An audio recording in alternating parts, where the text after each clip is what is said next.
everybody, and welcome back to the channel. I'm your host, Orange Zeppelin, the Great and Terrible, and today I have something very exciting that I'm going to work on. You see, in the whole month of May, there's an event going on called Voiceapalooza, and this is an event ran by my man, my dude, Shea Gorath himself, Wes Johnson, and he's got his fellow voice acting homies banding together with the gaming community, and there are tons of streams and events going on right now, all to raise money for the Alzheimer's Association. And I really wanted to participate this year, which I don't do any game streaming, unless you want to watch gaming content that's filmed like this. But what I can do is paint. So as an artist, and a mad one at that, definitely my favorite Daedric Prince is Shea Gorath, but I've done a lot of art of him before, and I'm on a little bit of a time crunch here. So what we're gonna do something a little bit different. I am gonna be painting Hermaeus Mora. I have some plans for a just completely normal, totally not weird painting at all, and the goal is that this finished painting will be auctioned off on eBay with 100% of the proceeds going to the Alzheimer's Association, and I will have a link below in the video description where you can check that auction out. But I think we need to paint it first. So if you're new to the channel and therefore new to me, I'm Orange Zeppelin, and I'm mostly a traditional artist. I do a lot of painting, a lot of drawing. I like to use markers, a lot of gouache and watercolor. I draw comics. I've done art for bands. I've done a comic strip for a local metal zine, and I am always working hard at getting better at what I do. If you want to see some more of my art, you can follow the links in the description of this video. Today we're going to be having some fun painting the Daedric Prince with one of the coolest designs. Also, he has one of the coolest planes of Oblivion. His realm of Apocrypha contains every book that has ever been written, and even the ones that have not been written yet. So that gives me hope that in some plane of existence, I actually finished my novel. So when I work on a black canvas, I immediately think the artist Michael Goddard. He's the guy that paints the funny martini olives doing cute things. He kind of looks like he's in Motley Crue. He's an artist that I've liked for a very long time. I really like his use of bold colors on solid black backgrounds. It's a combination that I love to do in my own art. And he's actually a very good artist to emulate for this piece, because I just recently learned that he's something of a math nerd. He is an ex-mechanical engineer specifically, and he actually takes a very analytic, very calculated approach to how he plans his work. He takes a very mathematical approach to planning out his compositions to draw your eye through the composition and just make you want to keep looking at it.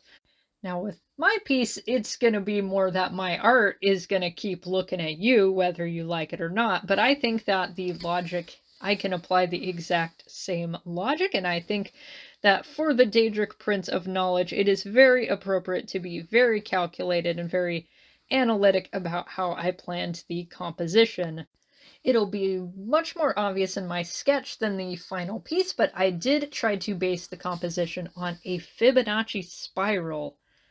The irony here is that I've spent my entire life seeing math as my nemesis, holding me back from success on the basis that that part of my brain is assembled with chewing gum and sawdust. Hilariously, geometry was one of my absolute worst math classes, mainly because I think our teacher forgot to teach us any and just bitched at us all class. But I did enjoy hearing about geometry from a math professor who I shared a bronze casting class with in college. He was fascinated with and very inspired by the Platonic solids and the symbolism of them, and I wound up making several pieces that were very geometric and mathematically inspired. With paintings, I do take a pretty planned out approach beforehand. Usually I do both a pencil sketch and a color model in either watercolors or oil pastels. But personally, I feel that I work a lot better when I can deviate from the plan and experiment a bit. I never really know exactly what my finished product will look like, so that always makes the process more exciting. you'll be watching a pretty choppy version of my work process. Half of the time when I paint, I'm just sitting in front of the easel with my face buried in my hands, contemplating the magnitude of my folly. I also cut out moments where I'm digging through my paint box or mixing paint. And I did start out in a very weird setup in order to film this. I was smashed into a very small space that required several octopus-like maneuvers to get in and out of, and I did have to make the position weirder once I realized that I had a glare on the canvas that was making it really hard for you guys to see what was going on. You'll notice a strange jump cut where the painting is suddenly much further along, and that's because I just had to do some work off camera. I also have several tentacles that are wrapping around to the back of the canvas, and it was hard to show that on film, so those I also did off camera. I did eventually find a much better setup that was much more comfortable and didn't require a whole-ass yoga routine to get into. Overall, I did have to work pretty quickly so this can get fully dry before I even think about putting it up for auction. I'm using oil paint for this piece, which is an awesome medium that I highly recommend. I know some people think of oil as a super intimidating media. In some ways it kind of is. It can be a little more of a pain to set up and clean up, but it's very easy to blend due to the slow drying time of oil paint. On the other hand, slow drying is also one of the downsides of oil paint, as it can kind of, for lack of a better word, get a bit swampy. I was letting this dry outside on a small easel in between my painting sessions, so it would dry just a little bit and it would be easier to work on, and it wouldn't just feel so swampy and like mud, as I've heard some people describe this. Unlike other paints like acrylics that dry through evaporation, oil paint dries through oxidization, which is a longer and slower process. One of my teachers in college said that you could take a wet oil painting, cover it, and shove it in a closet for a month, and the thing might still be wet. Which maybe that's an exaggeration, but it does take a very long time for oil paint to dry. On the other hand, I've had acrylic dry as fast as I could mix it on a hot enough day. And definitely the drying time is going to be dependent on the thickness of the paint. I tend to not paint very thick. I've often described myself as a really slow painter, but I don't think that's actually true anymore. At least I've definitely gotten way faster since I've gotten better at painting, and it's definitely very dependent on what I'm doing and where I'm doing it. I've told this story several times, but the fastest I've ever painted was when I had a table at a local metal festival, and another dude with an art table handed me one of his paintings, handed me some supplies, and just told me, "You have an hour, go nuts." And I did, and it was about 10 o'clock at night with only a street light for illumination, but it happened, and he really liked the end result. He gave me all of the supplies and thanks. So wherever you are, Rudy, thank you, homie. The slowest I've ever painted is definitely the piece I made in Painting 2, where we were tasked to do basically just one painting that whole semester, just focus really intensely on making the best thing you can. I worked a full semester on something that I ended up not liking at all, so after that semester, I repainted it into the crucifixion of Elvis. This actually got accepted into my college's student art show, and I received an honorable mention in the mixed media category, so thank you, Elvis. I don't know why I gave you such a massive package. Somewhere during this painting process, I realized that I was not looking at Hermaeus Mora, but Eldritch Squidward. Something about those eyes, man. What I was really trying to go for is a form that's only partially corporeal, though Hermaeus Mora has a few different appearances throughout the Elder Scrolls games, ranging from his Cthulhu look to the lobster potato look. I always think of him in his Skyrim appearance, particularly in the Dragonborn DLC, where he is very much incorporeal. The vision I had for this piece was a form where the main mass of his body, in air quotes, seems to be constantly expanding outwards while the tentacles themselves appear comparatively thin and spindly while stretching outwards, and his eyes seem to constantly multiply and repeat. When I get really, really sick and have a fever, I often have dreams about spaces and shapes that are repeating and stretching out, and when I wake up from the dreams, I feel like I'm suddenly widening and expanding and becoming too large for the room I'm in, while at the same time I feel like my fingers are stretching and becoming very thin and fragile, and things around me are stretching and thinning. I think that Hermaeus Mora would be assuming an appearance that evokes the same feeling. He's growing and stretching and shrinking and repeating all simultaneously in a way that is both frightening and maddening to look at. Speaking of fever dreams, last time I was sick, I had a dream that Wes Johnson was sitting on my chest, just kind of looking at me. I think he was trying to keep me safe, which I really appreciate. I did feel very safe, I just couldn't breathe. We're coming up on the cut where the background is suddenly further along. My lighting was kind of bad come evening time, so I just worked off camera a few times. And this was also immediately following a 2-week acrylic painting session, so my back was a little grumpy with me. I had to get into a different position. Take care of your spine, friends. Hermaeus Mora might not have one, but you do, and it deserves care. This was also very firmly in the "my face is buried in my hands" phase of the process that I'm sure a lot of artists will relate to. We talk about the ugly phase that paintings go through, though I'm not sure that this painting could really be properly described as pretty, but sometimes that quote-unquote ugly phase where things just don't look like they're coming together the way you want to, sometimes it really is just a matter of forcing your way through that. Sometimes it's just a mental block that you need to push your way through. And with this painting, it was really only just like this moment of hesitation and uncertainty on how to move forward, and adding this yellow kind of showed me the way forward and gave me a little more of an idea of how to proceed. I think that it is a little bit dangerous to set a painting aside entirely when things are getting tricky. Like a day or two is fine, just as a little bit of a break. Sometimes you really need to just not be looking at the damn thing. And let's be honest, this painting's been sitting here looking at me.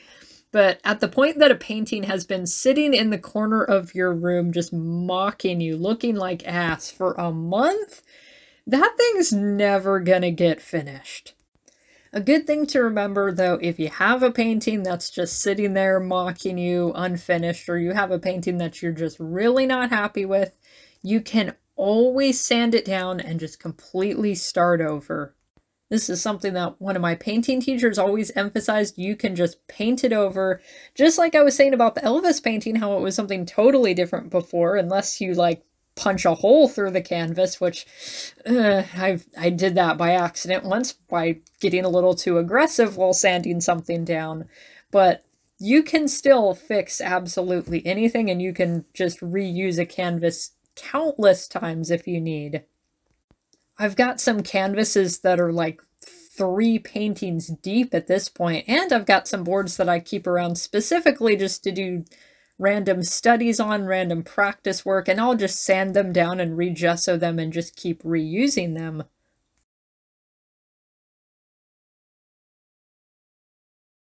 Looking back, I think I actually ended up hating everything that I made in my college painting classes, and I painted over every single one of them with something completely different, which is not actually that bad of a thing. Maybe not hating your art, but just being able to look back at older art you've made and say, wow, that's really something. I think a lot of artists can relate to the feeling of looking back on your older works and getting a sensation that is comparable to irritable bowel syndrome, but I think it's just a sign of how much we've grown as artists. My early paintings were all just me learning what to do. My first oil painting was like a baby deer learning to stand. I remember being pretty proud of it at the time, but looking back, it it kind of looks like nothing. Even if some of the paintings turned out a bit rough, I did really enjoy my college art classes. I met a lot of really skilled people who had a lot of different art styles, and I think that it's a very fun and not distractingly social environment. It's social in a way where you can bounce ideas off of people, you get very inspired, and you can just discuss what you're thinking of with your piece. You can get some critical feedback. While a lot of artists, I think we are definitely solitary workers, I think it is helpful to have a group of people that you can maybe report back to about how a piece is turning out. The only real downside of a group art environment is the constant battle over what music we're going to listen to. I'm really inspired and really motivated by music. I always have music going when I'm working. If I were to unmute this footage right now, you'd potentially be hearing Slayer's cover of In-A-Gadda-Da-Vida. But not everybody wants to listen to Slayer while painting, and that's a problem. Some people just could not handle listening to metal, said it stressed them out too much, while I do my best work to heavier music. And, you know, I can understand you don't necessarily want to listen to something super heavy, but I wasn't even throwing things like Bathory at them. Some people were complaining about Black Sabbath, for crying out loud. On the other side of the spectrum, people would bring in music that was practically putting me to sleep at my easel. That's why the Grateful Dead have those little teddy bears as their mascot, because it makes me want to go to bed. Well, I'm painting this in my own studio space with my own music, and no one can tell me to turn down my Slayer. Anyway, I like to think that Hermaeus Mora here is a good representation of where my painting journey is at this point. I've put a lot of time into practice, and I think it really has paid off. I've put at least as much time practicing as I put into my last playthrough of Skyrim. I'm not gonna tell you how many hours a week I averaged, but Morag the Unquenchable, the drunkest orc in Skyrim, has had some pretty crazy adventures in that time. She's had her own run-ins with the Daedric Prince of Knowledge, much to her ire, as Morag hates being told what to do, and learning, and books. Can't drink a book.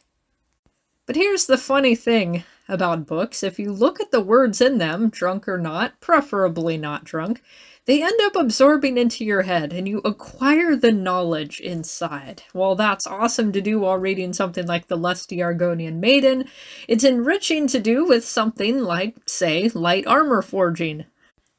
And that's the great thing that Morag discovered, is she could learn new skills, but also not have anybody complain about how she's doing them. Books don't talk back to you. If the book is talking back to you, you need to lay off the skooma. Ultimately, Morag's journey was that of redemption. While she, getting so drunk that she was routinely trying to fistfight bears, was praised in her orcish family, projectile vomiting all over the longhouse while hungover was not. And when you focus more on trying to get your hands on skooma than on your duties at the forge, then you get regarded less as a work in progress and more as the absolute disgrace of the clan. And thus Morag set off on her own, hoping to make a name for herself. Having very recently acquired Oblivion, I actually named my character in that game Morag as well, and that kind of solidified in my mind what Morag the Unquenchable's full story is. Morag the Pious was the hero of Kvatch and a devoted follower of Stendarr, who became the finest blacksmith in Cyrodiil.